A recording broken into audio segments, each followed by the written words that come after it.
chaque année, avant Noël, l'Église nous propose le grand personnage, le modèle de Jean-Baptiste. C'est un homme charnière entre l'Ancien Testament, c'est le dernier des prophètes, et le Nouveau Testament, il est le meilleur de l'âme d'Israël. Ces prophètes, nous les avons vus tout à l'heure, en particulier à travers la poésie d'Isaïe. Mais on ne peut pas s'arrêter à tout. Et je m'arrêterai plus spécialement aujourd'hui à Jean-Baptiste, puisque avec Marie, mais Marie, nous en parlerons dans les dimanches qui arrivent, avec Marie, il est donc ceux qui nous introduisent au mystère du Verbe incarné.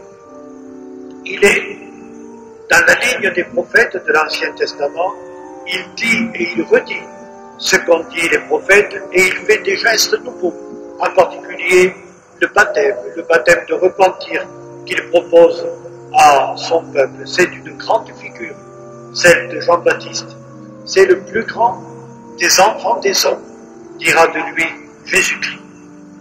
Il me semble que nous pourrions résumer son message et les caractéristiques de sa personne en disant qu'il est un homme de courage, un homme de réalisme et un homme d'une humble vérité.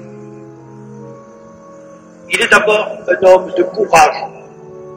On bute chez cet homme sur quelque chose d'indomptable. Il est une force. Il va droit au but. Il néglige les précautions et les atermoiements.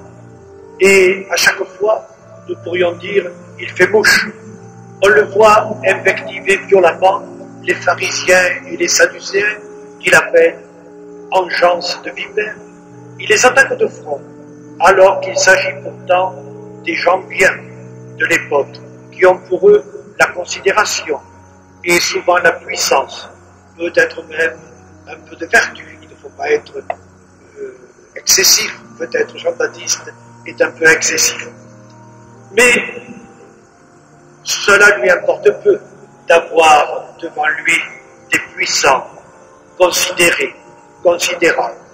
La vérité qu'il a à délivrer vaut bien le danger qu'il y a à dire à temps et à contre-temps, engeance de vipère.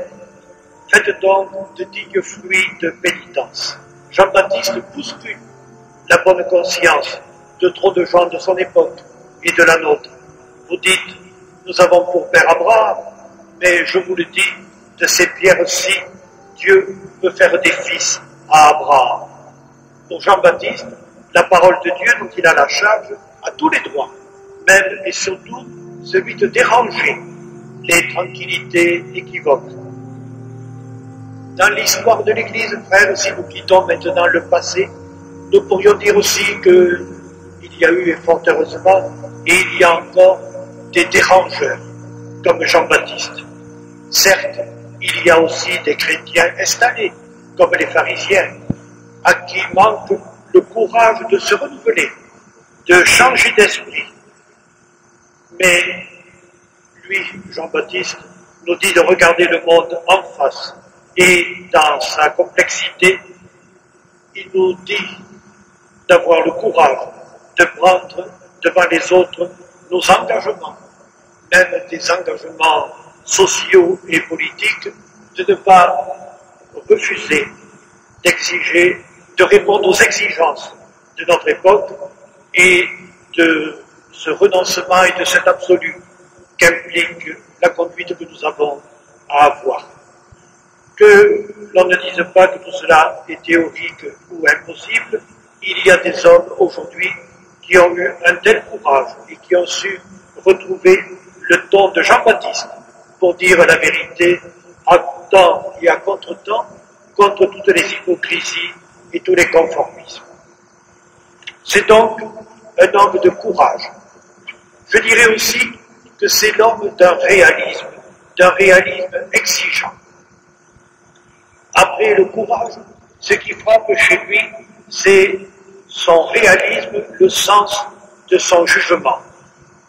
les conseils qu'il donne aux uns et aux autres. Il ne s'égare pas dans l'utopie, il ne s'égare pas dans de grandes considérations, il demande que l'on produise de bons fruits. Il dit qu'il séparera le grain et la paille. L'homme ne peut pas se prévaloir, le croyant ne peut pas se prévaloir d'un héritage, de privilèges. Il a à être l'homme du devoir, de ce devoir d'État qui, en quelque sorte, concerne toute notre existence dans nos responsabilités et dans nos relations. Conseils réalistes, nous ne les avons pas aujourd'hui dans l'Évangile, mais nous savons qu'il les a adressés, ces conseils, à différentes catégories de gens, aussi bien les soldats que tant et tant d'autres comme les commerçants qui venaient lui demander que faut-il faire. Il donne des conseils réalistes, exigeants, qui demandent d'observer la justice, de ne pas exiger rien de plus que ce qui est normal, que ce qui est fixé, mais il a le droit de parler à ceux qui possèdent et de leur demander la modération dans l'exercice du pouvoir et de la puissance, puisque lui, vêtu de poils de chameau et nourri de sauterelles et de miel sauvage, il a le droit de dire aux autres que s'ils ont deux tuniques, il faut qu'ils en donnent une à celui qui n'en a pas. Il est donc l'homme